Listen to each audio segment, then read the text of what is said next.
C'est une joie de nous retrouver encore ce matin dans la présence du Seigneur. Et qu'est-ce qu'on se fait du bien en louant et en adorant le Seigneur. Et c'est vraiment des moments bénis qu'on ne peut pas trouver ailleurs quand on est dans l'adoration, quand on loue vraiment le Seigneur et qu'on réalise les mots qu'on prononce, cela nous fait du bien et on sent vraiment la présence de Dieu au milieu de nous. Que toute la gloire lui revienne. Amen. Alors ce matin, avant d'aller plus loin dans la parole de Dieu, je voudrais vraiment remercier, même si la climatisation annoncée dimanche passé n'est pas encore effective, l'Église a été bénie cette semaine. Ça a à voir aussi avec le froid. Il y a 2 membres de l'Église qui ont offert un nouveau frigo à l'Église. Amen. On prie que Dieu les bénisse et bénisse votre générosité à travers les dîmes, les offrandes, tout ce que vous faites pour le Seigneur, qu'il puisse vous bénir abondamment et qu'il vous donne de continuer de contribuer pour la gloire de son nom. Que cet exemple inspire d'autres personnes afin que dans la maison du Seigneur, il ne manque rien. Dieu dit, apportez vos dîmes et vos offrandes pour qu'il y ait de l'abondance. Donc il ne faut pas dire on a déjà pourvu.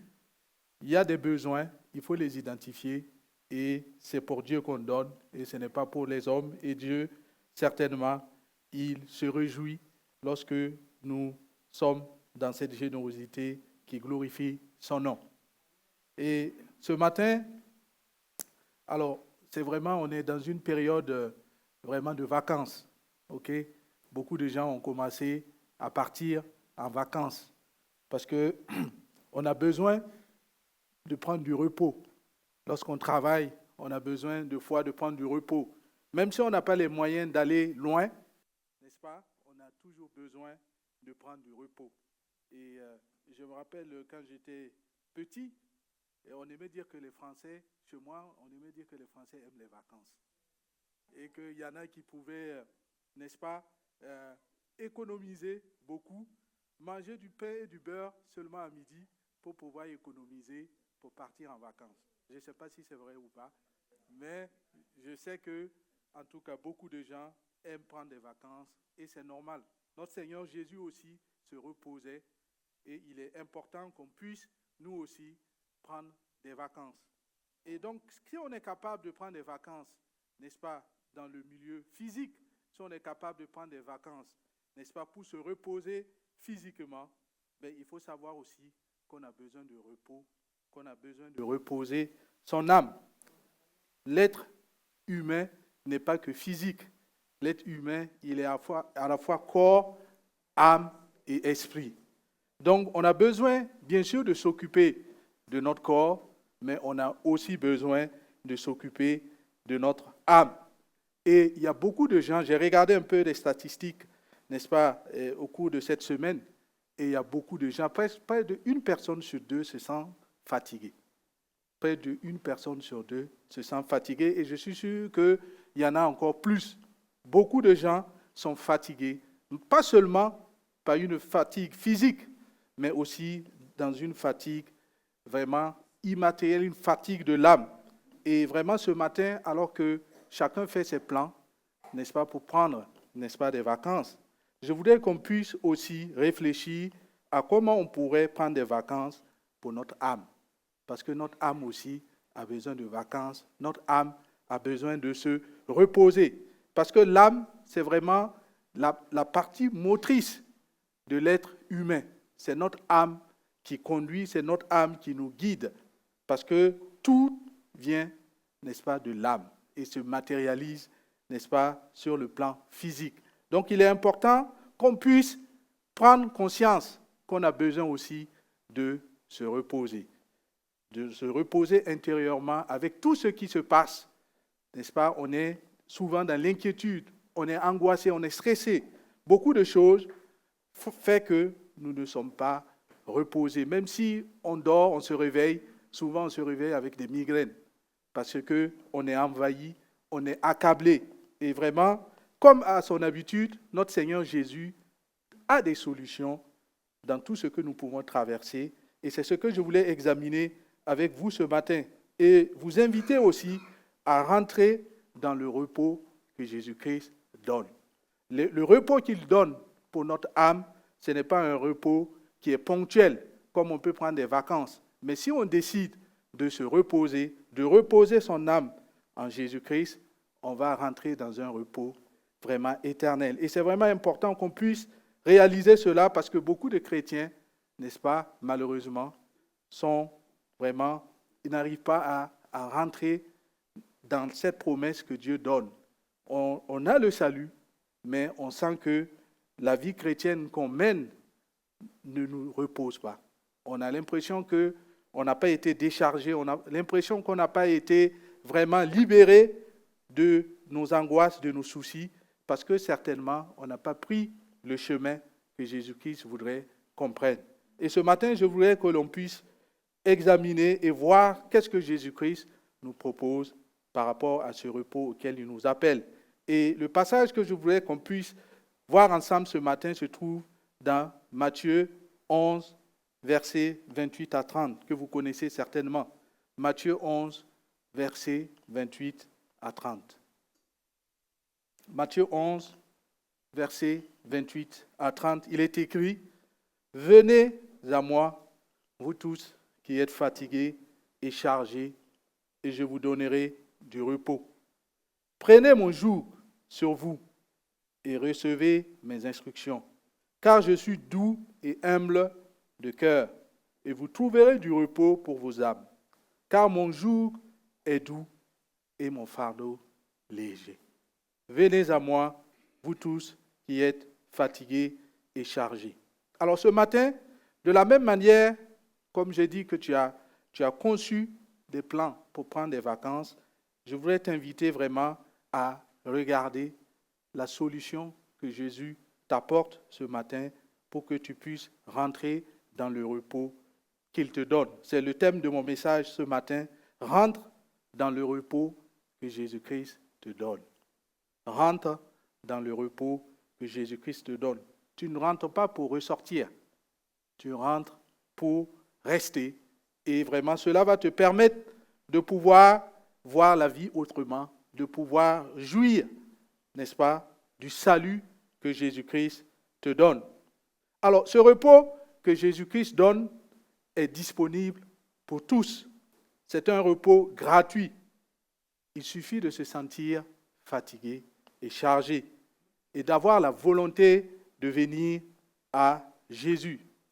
Alors, ici, si on examine bien, Jésus ne parle pas d'un repos physique. Il ne parle pas d'une fatigue physique. Quoique, comme on l'a dit, Jésus-Christ, il se reposait chaque fois que besoin se faisait sentir. Il est plutôt question d'une fatigue qui n'est pas physique. Une fatigue de l'âme, c'est bien précisé dans ce passage. Et je vous donnerai le repos à vos âmes. Et donc, comme on l'a dit, notre être est formé vraiment de plusieurs parties et on a besoin de reposer. Et souvent, notre âme se fatigue, notre âme est chargée et on a besoin de pouvoir appliquer ce que Jésus-Christ nous demande pour pouvoir rentrer dans le repos qu'il met à notre disposition. Alors, l'âme, c'est quoi l'âme? Quand on parle de l'âme, vraiment dans la parole de Dieu, il est dit que la parole de Dieu est capable de séparer, n'est-ce pas, l'âme et l'esprit. Donc il y a vraiment une différence entre l'âme et l'esprit. Le corps, c'est plus facile de voir la différence entre le corps et notre partie immatérielle, mais il n'est pas toujours évident de comprendre ce que c'est que l'âme.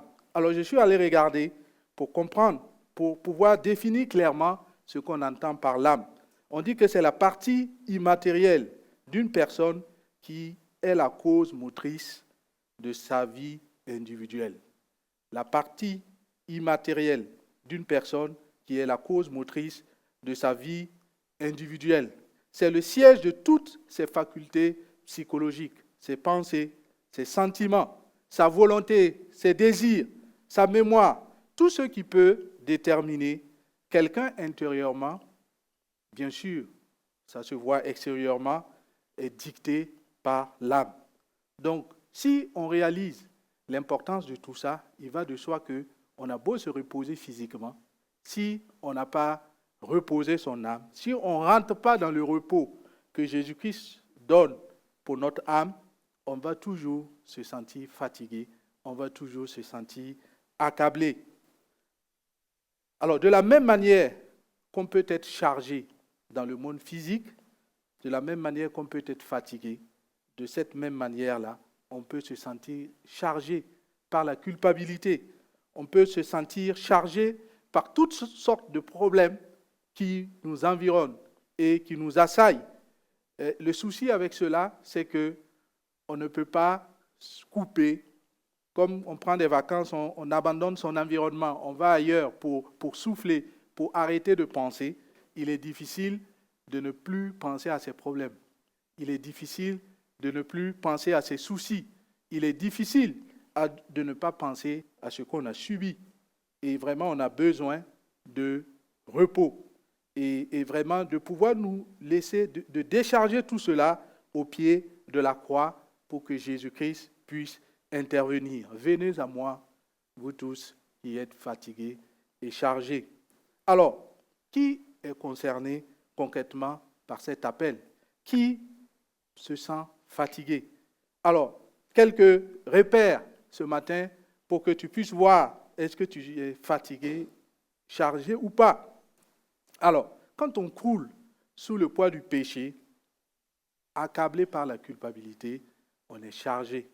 Et c'est vraiment plusieurs catégories de personnes que ce verset, ce passage en tout cas, va s'adresser. Tous ceux qui croulent sous le poids du péché et qui sont accablés par la culpabilité ont besoin de venir à Jésus.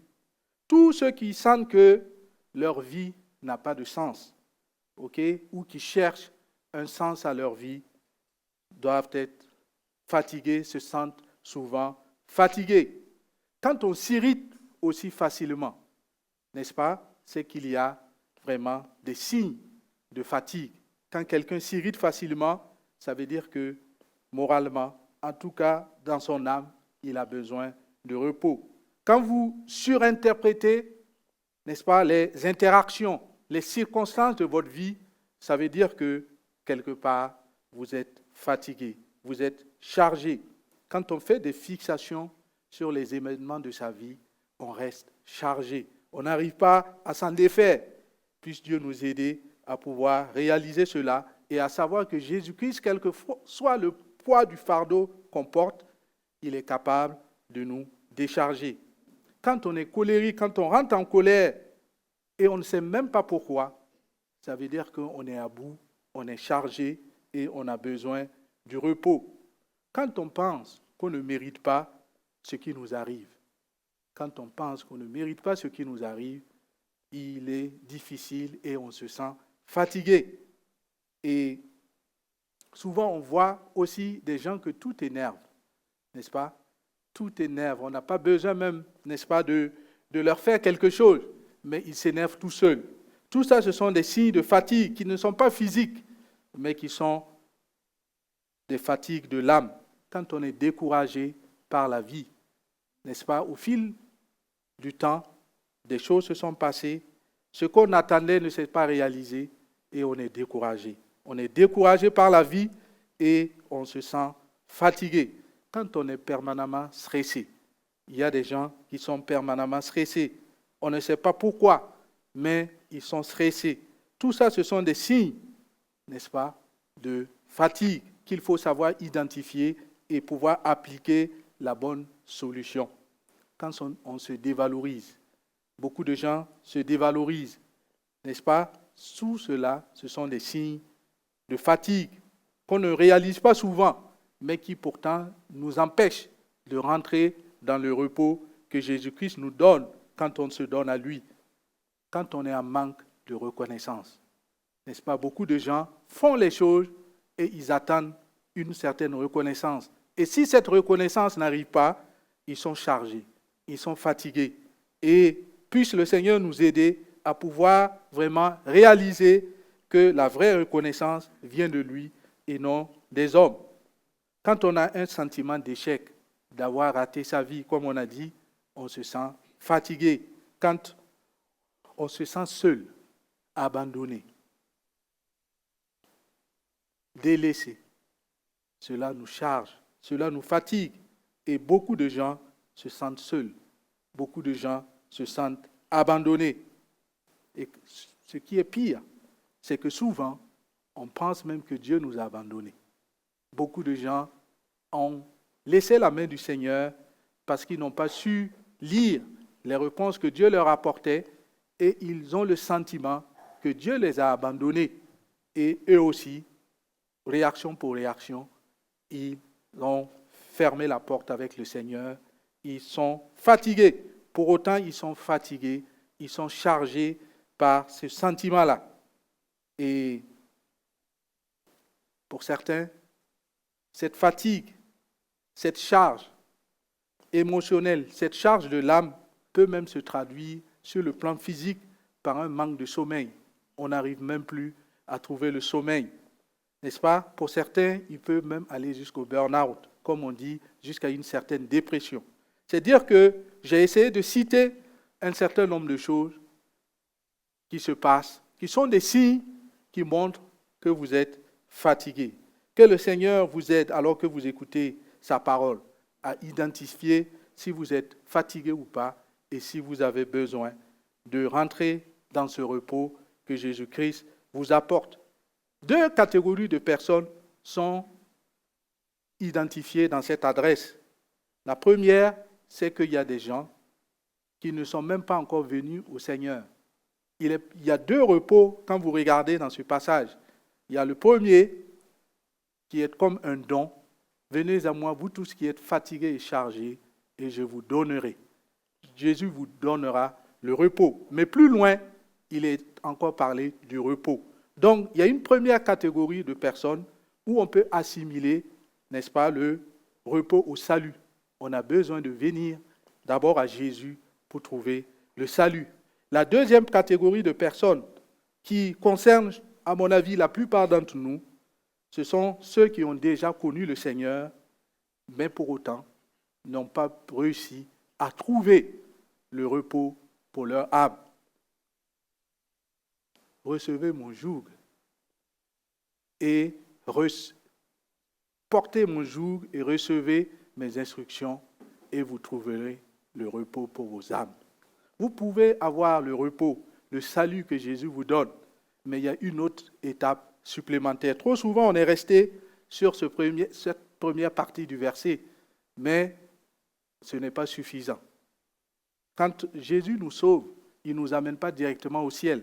On est toujours sur cette terre et on a besoin de repos, de reposer, de rentrer dans le repos que Jésus donne à notre âme pour pouvoir jouir de notre vie chrétienne. Le repos, ce n'est pas seulement après la mort. On peut déjà rentrer dans le repos sur cette terre si on met sa confiance à notre Seigneur Jésus. Alors je voudrais reprendre ce propos de l'ancien au bien-aimé à Gaius. Dans 3 Jean 1, 2, il est dit « Bien-aimé, je souhaite que tu prospères à tous égards et sois en bonne santé comme prospère l'état de ton âme. » Je souhaite que tu prospères à tous égards et que tu sois en bonne santé comme prospère l'état de ton âme. C'est mon souhait aussi pour toi ce matin. Que tu prospères comme l'état de ton âme. Il est clairement fait ici vraiment une allusion entre être en bonne santé et l'état de son âme. Si ton âme n'est pas en bon état, tu risques de ne pas être en bonne santé dans toutes les dimensions de ton être. Et Jésus-Christ te renouvelle cet appel ce matin. Si tu connais le Seigneur et que tu n'es pas encore entré dans le repos qu'il te donne, sois attentif à la solution que Jésus-Christ te donne ce matin pour que tu puisses rentrer dans le repos. Quel est donc le chemin que Jésus-Christ nous propose pour demeurer dans le repos? Alors, quand on examine de près le passage, on est confronté comme à une contradiction. d'un côté, Jésus donne le repos et d'un autre côté, on doit le trouver. Mais je pense que c'est une séquence, c'est une succession, ce sont des étapes par lesquelles on doit passer. Et si c'est vrai que Jésus-Christ donne gratuitement le repos, il nous appartient de trouver et de procurer le repos à notre âme. Il est gratuit, mais on doit faire le chemin nous-mêmes. Ça me fait penser à un cadeau que quelqu'un vous donne et qu'il vous donne le mot d'emploi pour ouvrir le cadeau. Si vous gardez le cadeau et que vous ne prenez pas la peine de suivre ce mot d'emploi pour l'ouvrir, ben ce cadeau va rester comme une vue de l'esprit pour vous. Je pense que dans ce passage, je peux illustrer ce passage ainsi. Il y a le salut, il y a le repos que Jésus nous donne gratuitement, mais on a besoin aussi de pouvoir rentrer dans le repos pour notre âme. Alors, 3 choses que Jésus-Christ nous donne dans ce passage. Premièrement, c'est le repos. Deuxièmement, son joug. Okay? Je vous donnerai le repos. Prenez mon joug et recevez mes instructions. 3 choses que Jésus-Christ donne. Si on prend un et on laisse les autres, ben on ne va pas aller vers là où Jésus-Christ veut qu'on puisse aller. Il faut qu'on soit en capacité de prendre ces 3 choses que Jésus-Christ nous donne ici, son repos, son joug et ses instructions. Alors, c'est seulement en combinant ces 3 choses qu'on trouvera le repos de son âme. Alors, et comment on combine ces 3 choses? En examinant un peu plus loin ce passage, il est dit de venir. C'est la première chose qui nous appartient. Nous devons venir plusieurs fois, alors qu'on passait les moments de louange et d'adoration. Je repérais, n'est-ce pas, ce qui se passait dans ces chants. Il y a des chants où on demandait de venir. Nous devons venir à Jésus.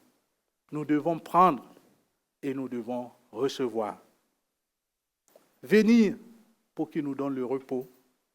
Prendre son joug et recevoir ses instructions. C'est en cela que nous allons trouver le repos de notre âme. Alors, ce que j'aime avec Jésus-Christ, et à chaque fois que j'étudie un passage, j'essaie de voir comment Jésus-Christ lui-même, il s'applique cette chose. Est-ce qu'il se contente de nous demander cela ou lui-même, il le fait? Ça, c'est vraiment extraordinaire parce qu'à chaque fois que je me soumets à cet exercice, je me rends compte que Jésus-Christ, il ne nous demande rien qu'il n'ait fait lui-même.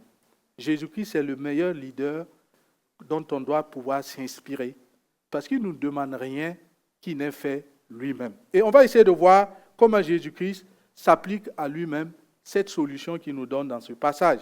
Mais avant d'aller plus loin, j'aimerais attirer votre attention sur cette révélation que Jésus-Christ va faire sur son cœur. Dans ce passage, c'est assez rare. Jésus-Christ ouvre son cœur et il se définit, il dit que son cœur a 2 caractères. Je suis doux et humble de cœur.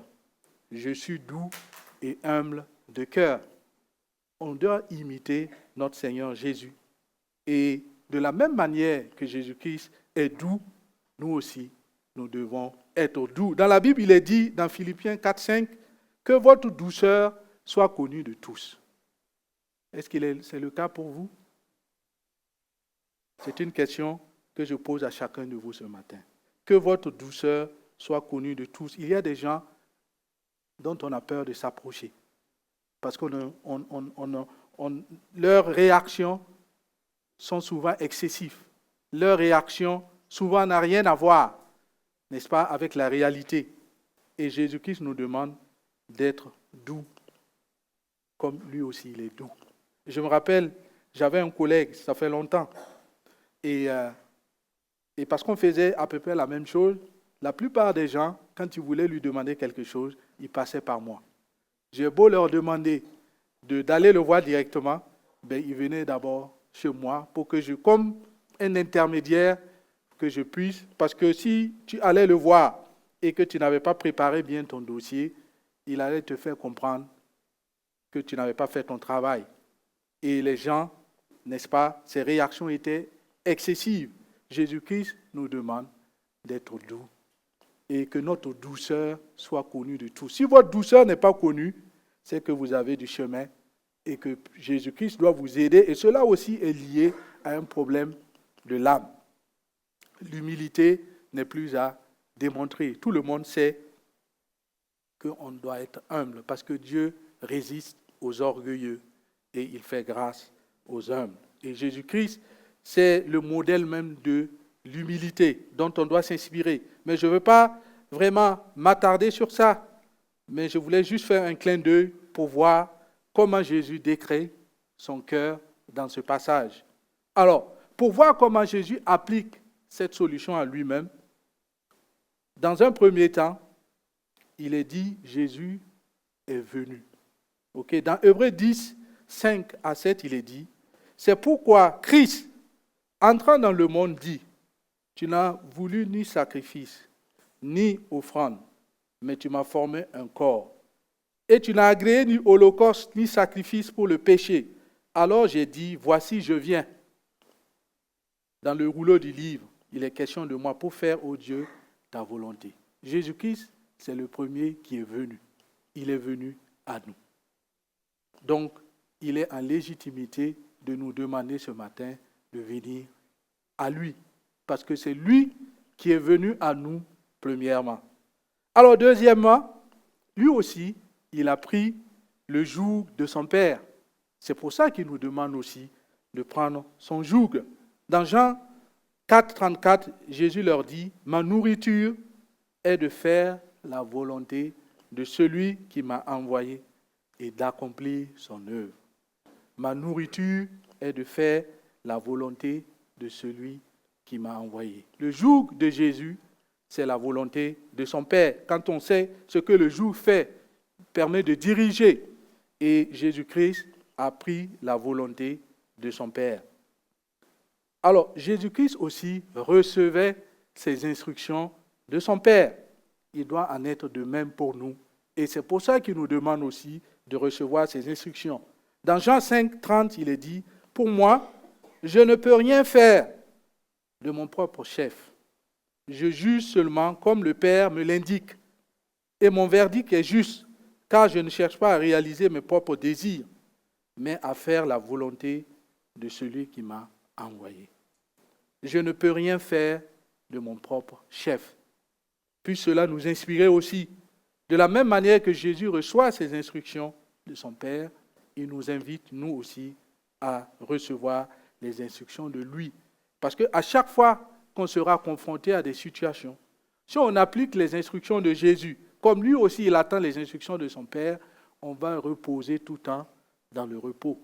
Parce que c'est Dieu qui nous a formés, il connaît le mot d'emploi et il nous a donné les instructions pour que nous puissions demeurer dans le repos. Mais si nous faisons ce que nous voulons, cela va souvent nous induire dans des situations où notre paix va s'envoler. Enfin, parce que Jésus-Christ a appliqué tout ça, il a trouvé le repos. Il peut à son tour aussi nous montrer le chemin du repos. Alors dans Hébreux 10, 12 à 13, il est dit, « Tandis que Christ, après avoir offert un seul sacrifice pour les péchés, s'est assis pour toujours à la droite de Dieu. Il attend désormais que ses ennemis soient réduits à lui servir de marche-pied. » Jésus-Christ s'est assis. Quand on s'assoit, c'est pour se reposer. Jésus-Christ se repose. Pourquoi? Parce qu'il a appliqué les solutions, le chemin que Dieu a tracé, n'est-ce pas? Il est venu, il a pris, il a reçu, et enfin, cela lui a permis de trouver le repos, et Jésus-Christ est dans le repos. Alors ce matin, il t'appartient à toi et à moi d'appliquer la parole de Dieu, de suivre l'exemple de Jésus-Christ pour trouver le repos qu'il nous accorde. Alors, comme je dis, si tu es déjà venu à Jésus, il t'appartient dans un premier temps de prendre le joug de Jésus-Christ. Mais qu'est-ce que ça veut dire de prendre le joug de Jésus-Christ? Qu'est-ce que c'est que le joug? N'est-ce pas? Certainement que vous avez une certaine connaissance du joug, mais en rappel, le joug, n'est-ce pas, c'est une pièce de bois destinée à maintenir côte à côte deux animaux. N'est-ce pas? On met généralement sur la tête de deux bœufs ou d'un seul pour l'atteler et le faire tracter, n'est-ce pas, une charge. Alors, la particularité du joug de Jésus, qu'il décrit lui-même, c'est qu'il nous aide à porter ce joug. Jésus-Christ nous aide à porter ce joug, c'est pour ça qu'il devient léger. Jésus-Christ ne nous fait pas des promesses qu'il ne tient pas. Jésus-Christ ne nous dit pas que lorsqu'on vient à lui, on n'aura plus de problème. Mais lui, il nous aidera parce que nous, on est attelés à lui. Parce qu'on a pris son joug, il nous aidera à porter nos charges. Il nous aidera à nous décharger parce qu'il a déjà tout accompli. Et il est assis et il se repose. Nous devons juste rentrer dans la victoire, dans le repos que Jésus-Christ a acquis pour nous. Alors, il faut savoir qu'à l'époque de Jésus, le peuple coulait sous deux jougs. Il y avait le joug de l'envahisseur, n'est-ce pas, des Romains.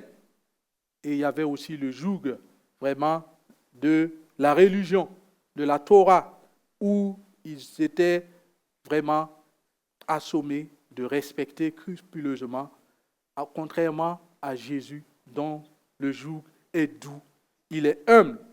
Donc, Jésus va faire une allusion à cela pour pouvoir expliquer comment il pourrait se décharger, comment il pourrait abandonner ce joug et venir à lui. Prendre son joug, c'est accepter de faire de Jésus son Seigneur. Prendre le joug de Jésus, c'est accepter de faire de lui son Seigneur. C'est accepter de faire la volonté, parce que lui-même, il fait la volonté de son Père.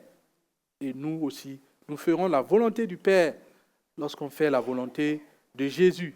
Accepter de laisser Jésus diriger notre vie dans les moindres détails. Souvent, dans certains aspects, on accepte que Jésus dirige, mais dans les autres, on accapare cela parce qu'on a une certaine vision de comment les choses doivent être. Mais si les choses ne sont pas ainsi, on va chercher, même dans la parole de Dieu, des artifices, des versets pour pouvoir nous donner une bonne conscience. Mais pour autant, cela nous charge et on n'est pas en repos lorsqu'on n'est pas dans la volonté de notre Seigneur. Tout cela explique pourquoi certains chrétiens se sentent malheureux. Alors qu'ils ont quitté le monde, alors qu'ils croyaient au repos que Jésus donne, ils se rendent compte qu'il se peut que les gens de ce monde soient plus joyeux qu'eux. Mais c'est parce qu'ils n'ont pas pris tout ce que Jésus-Christ offrait, ils ont juste pris le repos, ils ont juste pris le salut, mais ils n'ont pas accepté de prendre le joug. Alors, comme Jésus, nous devons aussi recevoir des instructions de lui. Comme lui aussi, il a reçu les instructions de son Père et il a vaincu pour nous. Alors, trop souvent, on vient à Jésus, mais on n'accepte pas qu'il renouvelle notre intelligence. On a le salut, mais on veut vivre avec la mentalité de ce monde. N'est-ce pas? C'est comme, je me rappelle, j'avais lu cette histoire d'un alpiniste, n'est-ce pas, alors qu'il faisait son ascension, n'est-ce pas, dans la nuit, il y a eu un décrochage et il a commencé à tomber dans le vide. Et c'est là où la plupart du temps qu'on appelle Jésus au secours. Même celui qui dit qu'il ne croit pas à Dieu, il a eu des moments où ça lui échappe. Parce que Dieu a mis dans la conscience de tout un chacun la pensée de l'éternité. Et donc, il a crié à Dieu et c'est en ce moment que Dieu a intervenu et sa corde s'est accrochée à une branche. Sa corde s'est accrochée à une branche. Mais comme c'était dans la nuit, il faisait froid et il était là maintenant, suspendu, il ne voyait rien. Et c'est là où le Seigneur va l'instruire. Il va lui dire, lâche la corde. Lâche la corde. Et lui, de là où il est tombé, il ne voulait plus lâcher la corde. Parce qu'il ne savait pas en réalité à quelle hauteur il se situait par rapport au sol. Et donc, il était accroché à cela Et il ne voulait pas lâcher la corde. Et le Seigneur de continuer de lui dire, lâche la corde. Et lui, de maintenir sa position, parce qu'il se disait, au moins là, je suis tranquille. Malheureusement, comme il faisait très froid, il est mort. Le matin, les gens sont venus le trouver, mort, accroché à la corde, et il était à 3 ou 4 mètres du sol. Il était à 3 ou 4 mètres du sol. Il faut qu'on fasse confiance à Jésus et qu'on puisse suivre ses instructions. Même quand on ne sait pas ce qui va se passer, il faut qu'on fasse confiance au Seigneur. Ne soyons pas comme cet alpiniste, il faut qu'on suive les instructions du Seigneur. Il ne faut pas négocier les instructions du Seigneur. Sinon, on va accabler, on va se charger et on va ensuite courir à Jésus pour demander qu'il nous décharge, alors que c'est nous qui nous sommes chargés nous-mêmes. Il nous demande de suivre ses instructions. Okay? Le problème est que souvent nous interprétons mal ce que le Seigneur nous dit, soit que nous voulons régler nos problèmes par nos propres forces. Alors, voyons quelques instructions de la parole de Dieu qui peuvent nous aider à vivre dans le repos. Elles ne sont pas exhaustives, mais j'ai sélectionné, n'est-ce pas, quelques-unes, parce que je pense que si on respectait ces choses et d'autres choses que vous allez continuer à creuser lorsque vous allez retourner chez vous ou dans votre vie, il faut savoir qu'à chaque situation, dans la Bible, on sera à même de trouver des instructions pour rester dans la volonté de Dieu. Alors, dans Philippiens 4, verset 6, il est dit, « Ne vous inquiétez de rien, mais en toute chose, faites connaître vos besoins à Dieu par des prières et des supplications, avec des actions de grâce. Et la paix de Dieu, qui surpasse toute intelligence, gardera vos cœurs et vos pensées en Jésus-Christ. » Matthieu 6, 27. Et plus loin, dans un autre passage, il est dit, « Qui, de par ses inquiétudes, peut rajouter une coudée à la durée de sa vie? » Ne vous inquiétez de rien. C'est facile. Quand on dit ça, on se dit, c'est facile, n'est-ce pas? Et pour autant, ça fait partie des instructions de Dieu. Est-ce qu'on ne s'inquiète pas? Oui, on s'inquiète. Mais chaque fois qu'on s'inquiète, on doit penser aux instructions du Seigneur. Ne vous inquiétez de rien. Faites connaître. Si vous êtes inquiet, faites connaître à Dieu et la paix de Dieu vous gardera, n'est-ce pas, en paix, n'est-ce pas? Et alors, le problème, c'est que on veut forcément que Jésus trouve des solutions dont on s'attend. Notre solution, mais notre solution n'est pas la solution de Dieu. Et Dieu, comme je dis souvent, on a une mal interprétation des choses. On pense que Dieu va nous délivrer de toutes nos situations. Mais Dieu aussi peut permettre qu'on passe par l'épreuve parce qu'il a quelque chose pour nous, parce qu'il veut rediriger notre vie dans une certaine direction. Et donc, on doit être à même de, oui, il m'arrive, il vous arrive, tous les jours que Dieu fait de nous inquiéter de telle ou telle autre chose, mais on ne doit pas aller plus loin que ça.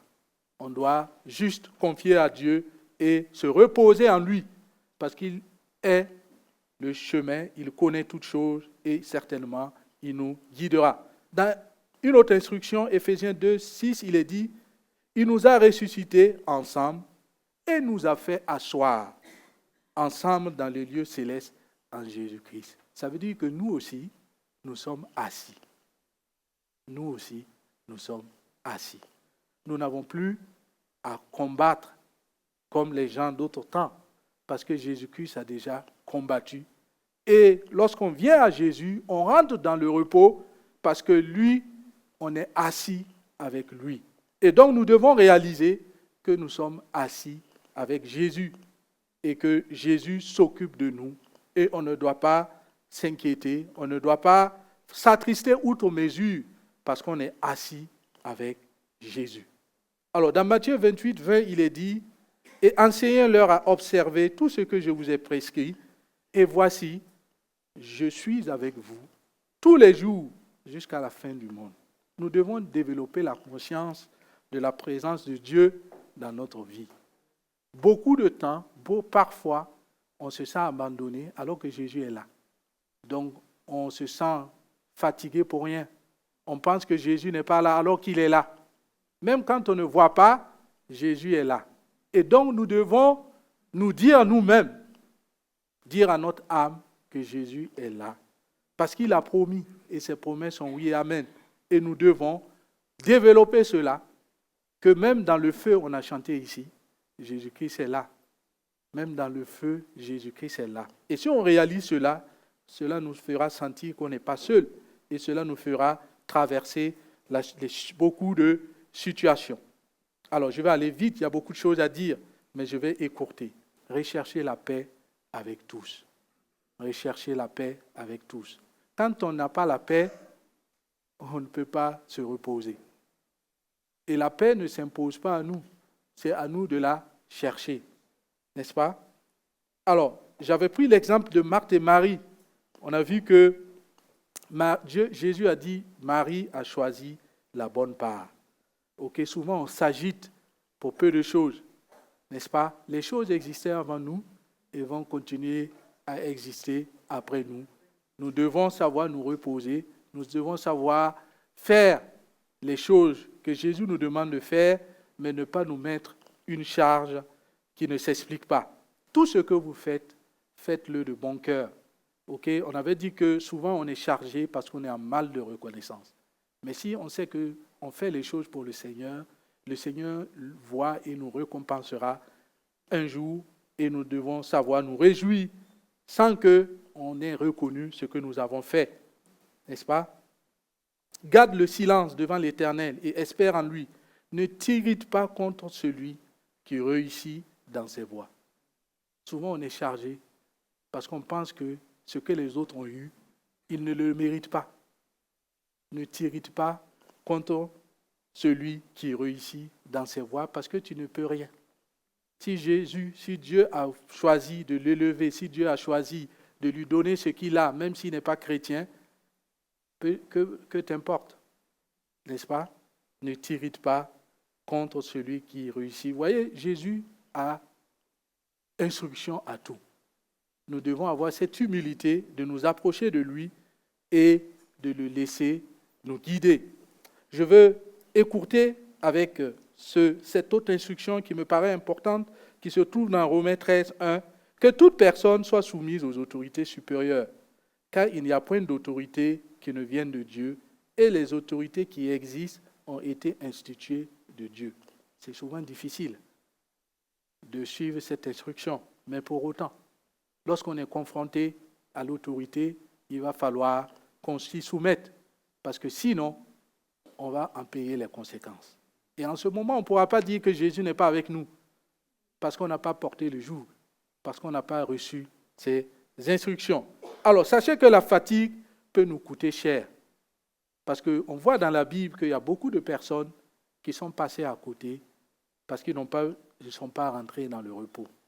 Même quand on voit Moïse, qu'est-ce qu'il n'a pas fait? Mais il n'a pas pu rentrer dans la terre promise, parce que le peuple l'avait fatigué. Il n'a pas su se décharger de ses fardeaux. Il a voulu porter tout cela tout seul. Et cela a eu des conséquences. Et nous devons vraiment nous reposer. Nous devons rentrer dans ce repos que Jésus donne.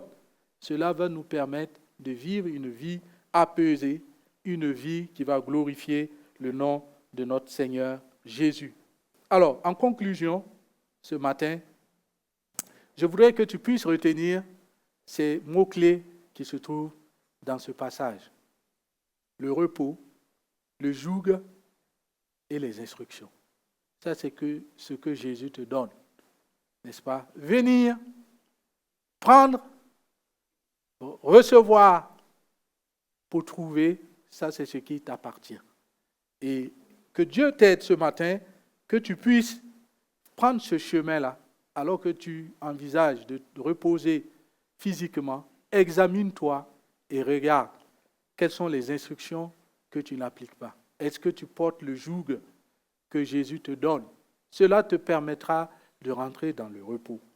Et vraiment, ce matin, je voudrais t'inviter à venir à Jésus,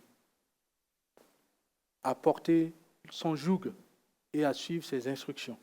Et nous allons baisser la tête et on va prier pour tous ceux qui se sentent fatigués, tous ceux qui se sentent chargés ce matin. Que Jésus puisse vous aider à vous décharger et que vous puissiez avoir la force nécessaire pour pouvoir appliquer les instructions que Jésus-Christ attend de vous.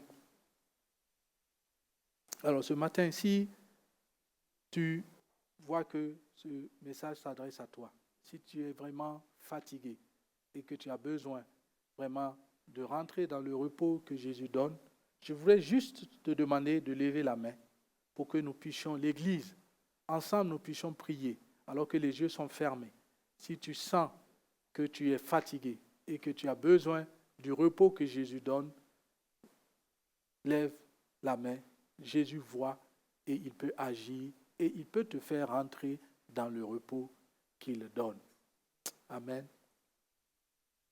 Jésus voit ta main et sa parole ne retourne pas à elle sans effet, sans avoir accompli ce pourquoi elle est sortie. Et nous allons prier. Ceux qui n'ont pas levé, prient avec moi et que nous puissions soutenir nos frères et sœurs qui ont besoin de rentrer dans ce repos pour la gloire du nom de Jésus. Alléluia. Seigneur Jésus, merci parce que tu ne parles pas en vain. Merci parce que, Seigneur, ta parole est puissante et suffisante pour opérer au-delà de notre imagination. Seigneur, merci parce que des gens s'attendent à toi. Ils s'attendent au repos que tu donnes. Merci parce qu'ils ont levé la main. Ils sont venus à toi ce matin. Et je prie que tu les décharges.